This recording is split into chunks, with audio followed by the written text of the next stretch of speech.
phenomenon, process, possibility. So, because it's both. It has these both aspects.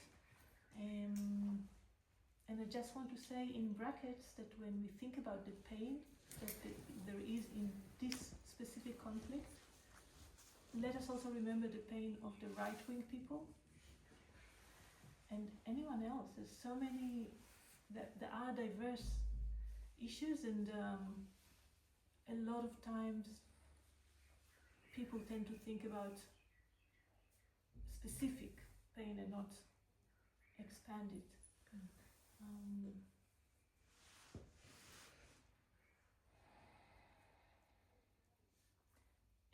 And I think I'm going to talk a little bit to say a few things about reconciliation and what an idea that I want to offer.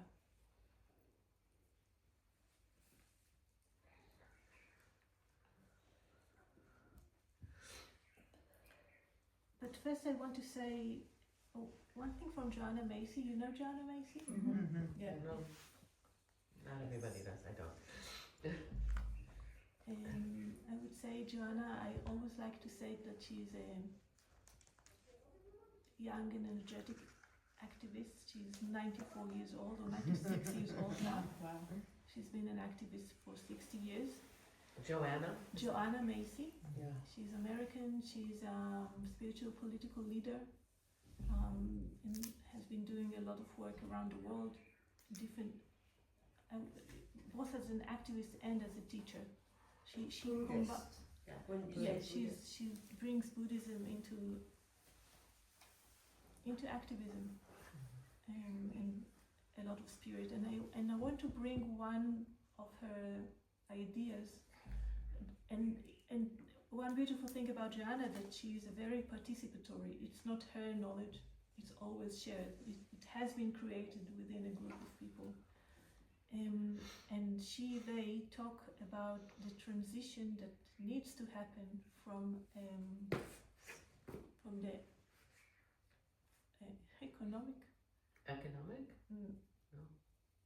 Industrial. I'm now translating. I translated her from English to Hebrew. Now I'm translating from Hebrew to English. So from the industrial growth society, we all know, and we know the pain, we know the cost, we know the implications. So how do we move from this society to a life-sustaining society?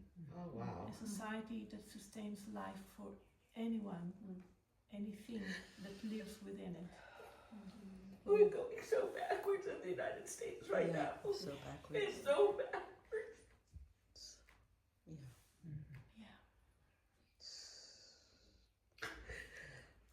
And it's so painful. She has such great wisdom to lift us up, the great turning. Yeah, that's exactly. So that's what I want to talk about, the great turning. It Thank gets you. better. Okay. Don't worry. Joanna's got your back. Okay. I came here to hopefully find hope, so thank you. She is my go-to person. When I go into the well of despair, you might talk about the spiral. I go, okay, start with the gratitude. I don't want to take your show, but it's like, I'm so glad you're bringing this up. Yeah, I just want to take a bit from that, and thank you for reminding me the great turning. That's the word that I was missing. So she's talking about 3 big movements of action that need to happen in order for this great turning to take place. And the first one, and I'm happy for you to help me with that. So the first one is stopping the abuse. There's so much abuse happening to the earth, to people, so much oppression, so much pain. You talked about it, Shoshana. The historical pain of people that suffered, nations, etc. I don't need even to say too much about it. And there's a lot of action that is being done to stop this abuse in many, many different ways. And so there is this great movement, and these actions are very visible. These are the demonstrations that we see now in Jerusalem and Tel Aviv and elsewhere. And it's very important. It's out there in the fire, and it's not really creating the alternative, the new society, because it's busy with stopping the abuse, stopping the pain. So the second one is about creating the alternative and creating the society that we want to see. Do you want to give some examples? How does it look, this new society? Well, like in the pandemic, the mutual aid movement, where people stepped up and just helped their neighbors, and it really took Right. root.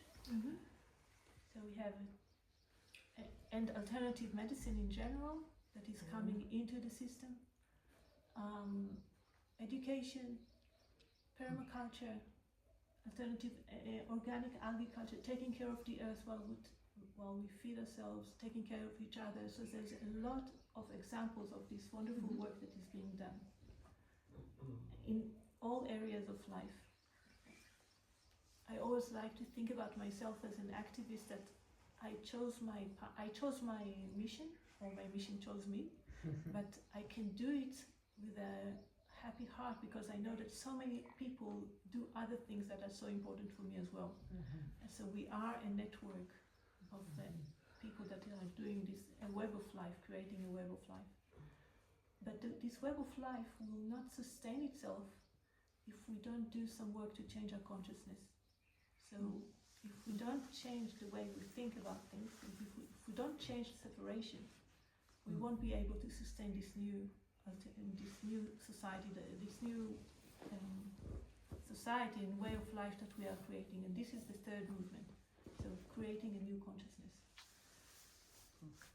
And what was the first? So go back to the first, because I've stopping the abuse, stopping the abuse, stopping. creating an alternative, and creating a new consciousness. But I don't see them as linear. It's not linear. Thank you They for saying that. They It's- can't be, Yeah. because Yeah. you can't stop the abuse unless you change your consciousness, unless you do. Circular. It's like, I feel like there's Yes. and they interact. Totally. Yeah. And this is the spiritual political, because a lot of people will try to do one of them without doing the others, and not being aware of the others. How many people do we know that are out there in the streets and they don't change their consciousness? So I like the Palestinians, and I'll do something for the Palestinians, I'm now, all my heart is with the hostages and the families, but I'm ignoring the pain of the Palestinians. Or I'm with the Palestinians and I'm ignoring the right-wing people that also have needs and connect, and there's some pain there as well, but I'm ignoring it. So this is the spiritual political, and yes, Joanna talks about it as interconnected and things that happen in parallel. And not always the same person is doing all of it.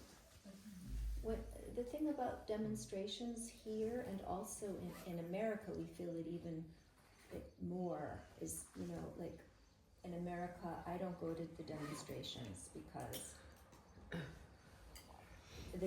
I can't go to demonstrations in America about what's happening here or anything, because always there's this big block of people that, Israel has no right to exist, that is part of any kind of change. Any demonstration in Western Massachusetts or Brattleboro today includes the Palestinian flag from the river to the sea, and so I feel there, like I can't even go to a demonstration.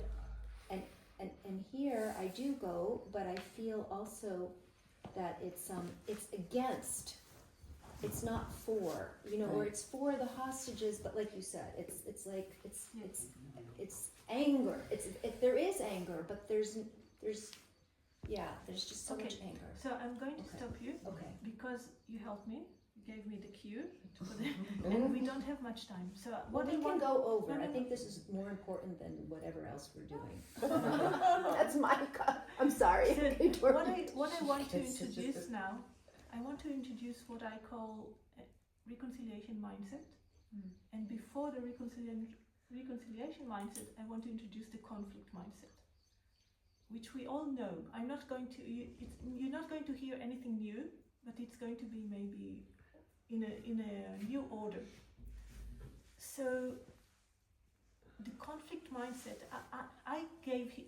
I'm calling it the conflict mindset.